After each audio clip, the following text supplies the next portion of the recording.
A home that's not homey is just a house. After 2 years of staying here in this house na nirerenta namin, I feel like it's time to revamp the place. Ang iniisip natin kapag nagre-renta lang tayo, hindi naman natin kailangan pagandahin yung place because it's not ours. Binabayaran nyo to stay in that house. So might as well, gawin mo na siyang maganda, diba? For this 3-part series, I will try my very best to revamp the space. Maglalagay lang tayo ng furniture to make it more homey. Ang aayusin natin ngayon is yung office. Pero bago tayo pumunta sa IKEA at bumili ng mga furniture, ipapakita ko muna sa inyo yung office and I'll show you what we are working with right now.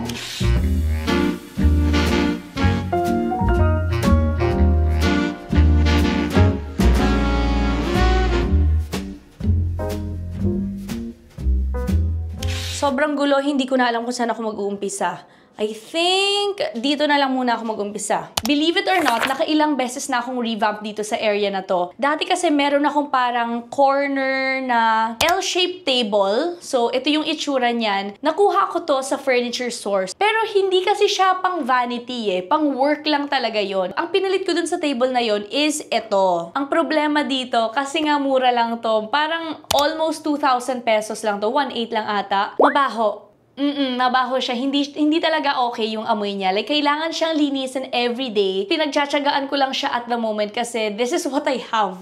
Nabenta ko na yung isang table. So, wala tayong paglalagyan nitong mga gamit na to. Pero nawawala naman yung amoy niya pag nililinis. At this very moment, huwag kayong mandire kasi wala naman siyang amoy. Kasi nilinis ko siya. Okay? Pero itatapon na natin yan.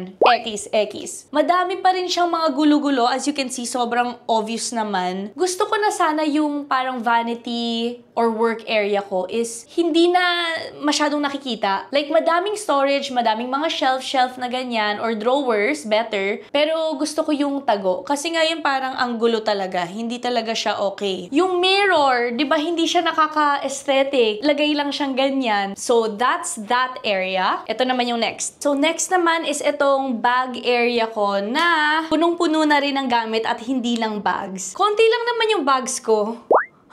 Konti.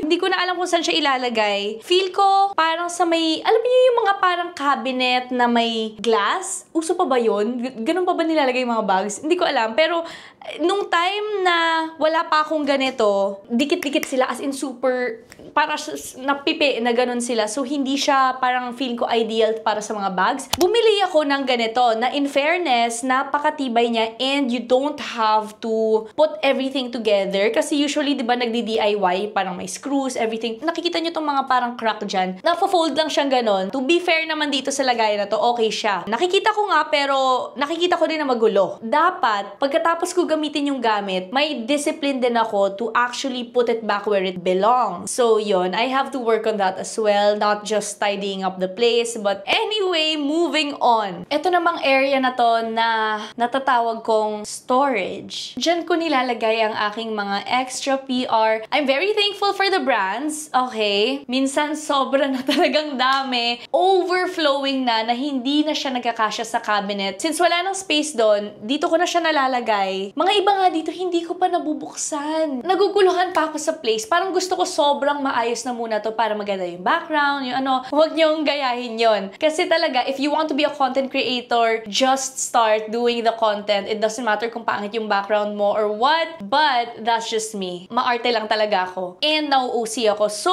yun. Andito muna sila. Bago ko sila buksan, kailangan maayos na muna tong office. Now, meron akong 2 cabinet dito. Yung isa, mga damit. Yung isa, parang wag ko nang ipakita. Charot.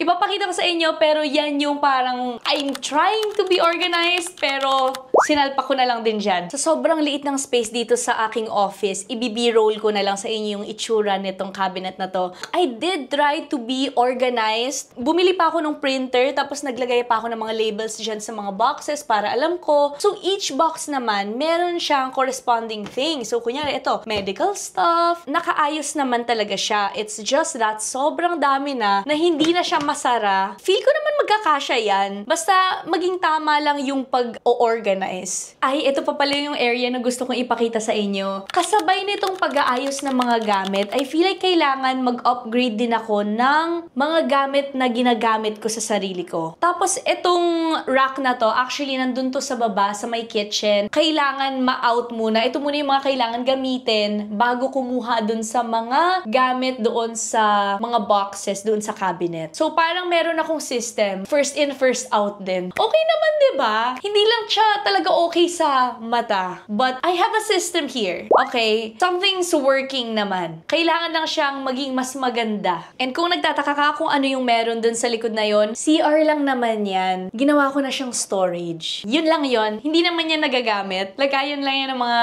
kung ano-ano. I feel like it's gonna take a long time, but we will do it. We have to do it kasi kaka-renew lang natin ng contract ulit dito sa bahay na to. So, kailangan maging homey. Mag-iisip muna ako ng mga pegs kung anong bagay dito sa room. Tapos, pagka medyo may idea na ako kung anong pwedeng gawin, then I guess it's time to buy the furniture. But for now, let's brainstorm. Ito pala, may nahanap akong app. It's called Room Planner. Ito yung itsura ng app niya. Ayan. Color red. Na may measure niya yung size ng room. Tapos, pwede kang maglagay ng mga furniture doon, complete with measurements. Kaya ang galing. Although, parang feel ko hindi sobrang perfect yung mga measurement na nagawa ko. But, it's like giving me a rough idea kung ano mga bagay dun sa area. So, gumawa ako for the office. Meron akong 2 options because I'm not sure kung ano yung mas bet ko dyan. Para siyang Sims actually. Sims pero bahay na bahay mo talaga siya. So, parang iniisip ko, doon maglalagay ako ng upgraded version of the desk. Tapos dun yung laptop, ganyan. Ang nakukulangan pala ako dito sa bahay is walang full body mirror. Yun yung parang nagiging priority ko na sana makahanap ako ng cute full body mirror. Para mas maging homey naman, nag-search ako and kailangan daw parang may plants. Pwede bang fake plants na lang? Kasi feel ko hindi siya mabubuhay eh.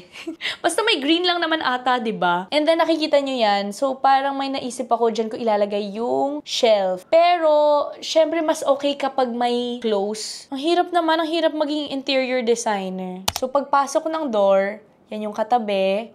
Tapos may full body mirror, ayan yung place. Tapos, yun yung CRO, andoon. Diba?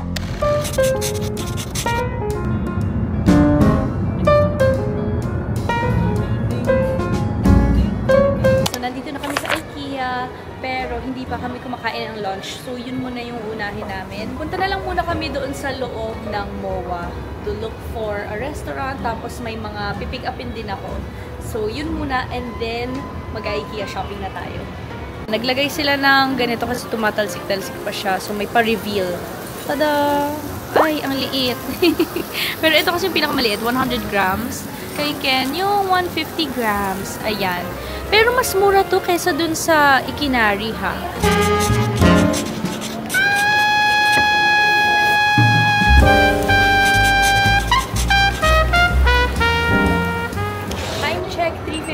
Ngayon pala kami magsa-start. Feel ko talaga kapag nasa IKEA kayo, kailangan, kahit mas mahabang way, kailangan yung dumaan sa mga, yung may mga room na ganito. Kahit pa ulit-ulit nyo na itong nakikita, mas okay talagang na pupuntahan nyo para parang may inspiration kayo. At na-distract na nga kami.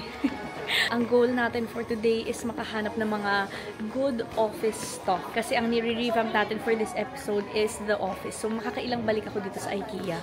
Dito na tayo sa my living room storage. Siguro pwede naman makahanap ako dito ng mga cabinet. Ganun. I need to focus. Kailangan office, office, office. Mga ganito, pwede ba to sa bags? Pero parang ang tanda ng itsura. Ito naman, very kitchen. Madaming space. Matangkad. Parehas naman sa naging vision ko. Or ito, ang cute! Tapos magkano lang? 14,000. Okay, mahal pa rin yun. Pero look, very nice. Actually, madami akong pwedeng pagpilian dito. Ito, hindi ko to nakita dun sa website, pero mukhang maganda. And for the price, I think medyo worth it naman siya. Yung magiging downside lang nito is katagalan, matatanggal yung pintura. Pag inopen mo, hindi lang siya lahat parang solid wood. May glass din dito. So parang iniisip ko kung bags yung ilalagay ko dito, dito sila sa taas. Tapos nakakahinga din naman kasi hindi naman super kulob. Mukhang okay naman siya. And then here, extra storage. Kanya, tapos bibili na lang ako ng mga box. Cute sana, oh. 'Di ba? Pero ang mahal. Mukha siyang okay. Kasi visualize ko dito yung mga makeup, yung mga ano. Kasi na-realize ko kapag mag-organize ka, mas okay na naka-lay flat sila instead of naka-stack. Kasi kapag naka-stack, hindi mo nakikita yung mga sa baba. Usually, taas lang kinukuha mo, tapos maging magulo pa kapag kailangan mo halungkatin dun sa baba. Ideally, yung desk na gusto kong kunin is yung parang pwede mo siyang mataas para hindi ako all the time na nakaupo. May workout? May pa-workout pa. Ito parang cute. Nakita ni Ken. Tsaka super mas mura pa. $6,990. And I think it's the right size. Bili na lang din ako ng extra storage dun sa gilid. Pwede rin akong bumili ng floating shelves. Totoo ba to? 140 pesos lang? So yung chair na yon very comfy, very nice. Pero gusto ko sana yung kasya sa desk, dun sa table. Kaya mineasure namin, check namin ulit doon kung pwede siyang ma-slide inside. Parang pwede na yun. Nakakakuha na rin tayo dito ng mga inspiration para sa bagong bahay. Ginagawa ko na to, no? Sa hanger. Sa hanger lang. Sabi sa inyo, kailangan yung umikot-ikot for inspiration eh. Ito yung nakita nating desk. Ayan, na-confirm ko kasi ito talaga yung pangalan niya. Dumagdag lang siya ng ganito. And I think that is very smart. Para extended and more storage. Ay, di mo yan kaya. Oh. Pero paano natin yan maaayos pag sa bahay? Ang bigat. Napagtanto namin, may bigat pala talaga. Hindi to parang Shopee lang. Kaya ang gagawin namin is babalik ako dun sa counter. Tapos, ipapadeliver ko na lang lahat. Most probably sa 28 yun lahat magagawa. Yan na yung damage na nangyari. 27,047 plus ito pa. I think okay naman. Not that bad. Parang inisip ko 50 eh. Plus, quality na rin naman to. Tsaka fee ko matagal-tagal ko na rin naman siya magagamit. Kaya, okay na rin to.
Today is April 1 and medyo meron pa rin akong paos kasi meron akong laryngitis ngayon, sobrang sama. Pwede naman ako magsalita pero mga ganito lang yung level ng boses. Medyo napatagal ako ng update because nagkaroon ako ng mga other events, so nagkaroon pa ako ng bazaar. Ngayon lang tayo nagkaroon ng time para ayusin na tong office. Ang kailangan ko nang gawin ngayon is to rearrange the stuff here. Ito na actually yung medyo madugong part kasi pagod talaga. So binuksan ko na aircon, nakaayos na ako. We're ready to go. Laban.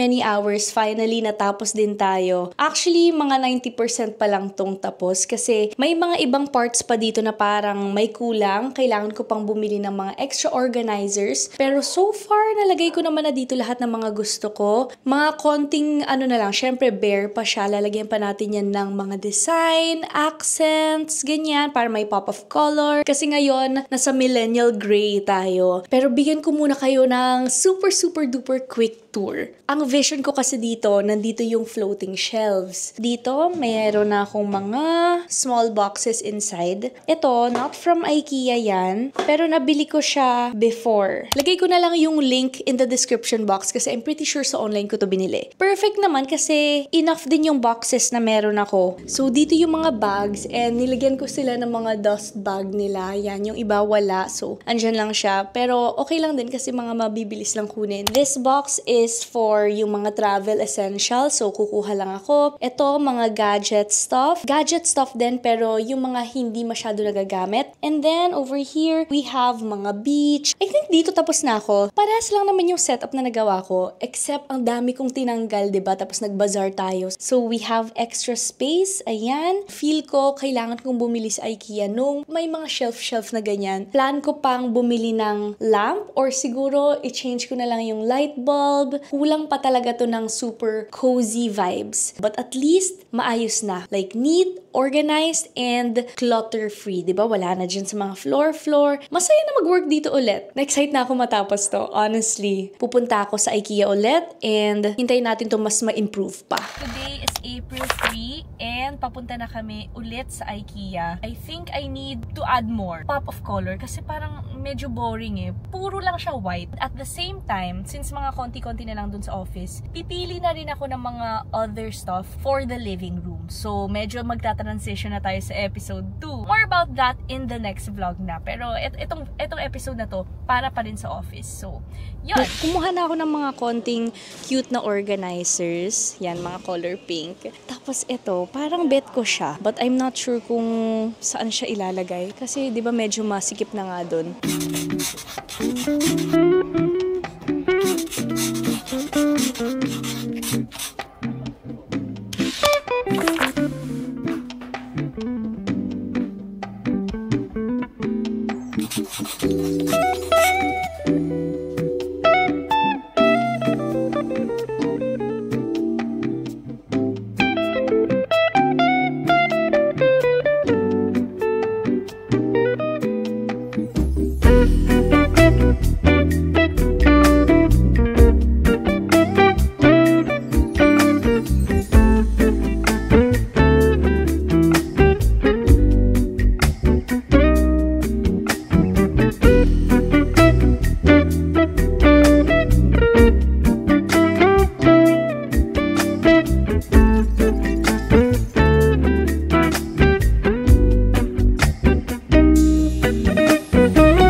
Finally natapos din. So, the whole project, naabutan din ako ng mga 2 weeks or a little bit more than that. Pero, in-expect ko 1 month. So, okay na rin ako dito sa timeline na nangyari. And, under budget tayo, which is good. Kasi yung whole budget na inisip ko dito was 50,000. Pero, nakagastos lang naman ako ng 36,001 peso and 60 cents. O, diba? So, I feel like magaling naman dun sa part na yon. Oo, mukha na siyang IKEA showroom. Pero, andun pa rin yung mga personal touches ko. So, I like how I designed the place. Nasa-showcase ko yung mga gamit ko, but in a cute way. And lahat sila parang may purpose. Everything works well together. Kala ko magiging cluttered kasi nga nasa labas yung mga pira-pirasong gamit. But, it works. It works. Na-check ko sa ChatGPT, yung pangalan pala ng ganitong design is Scandinavian Japandi. So, para siyang nag-merge. Before I end this pala, bibigyan ko kayo ng tips dun sa mga nalaman ko or natutunan ko along the way. So, I guess number 1, do not go over your budget. Kailangan alam mo lang yung mga gusto mong bilhin. Kasi minsan, baka ma-carry away ka. Katulad na nangyari sa akin na parang, oh my God, parang ang cute nito, ganyan-ganyan. Pero, we're still under budget, which is good. And then, number 2, since nagre-redecorate naman na kayo, make sure na yung nilalagay nyo is something na hindi nyo binibili kasi sinabi ni ganito maganda, sinabi ni ganyan, okay yon. Dapat sa inyo mismo, gusto nyo yung thing na nilalagay nyo. Kasi, it's your space, it's your house. And at the same time, kailangan yung binibili nyo is functional. May mga cute and aesthetic stuff naman na functional din. Katulad nitong lamp. Ako kasi naghahanap ako ng cute na lamp na hindi na kailangan isaksak. So, this is rechargeable and it's cute. Diba? Oh, yan. Pang mood light yan. So, ayun, if you guys like this video, hope you can leave a thumbs up. Comment down below kapag may mga suggestions pa kayo or recommendations. Baka may kulang akong designs or anything. And of course, please don't forget to subscribe kasi there are more to come. Hindi lang sa mga lifestyle tips and home decor, meron din sa travel. So, yun. See you guys soon!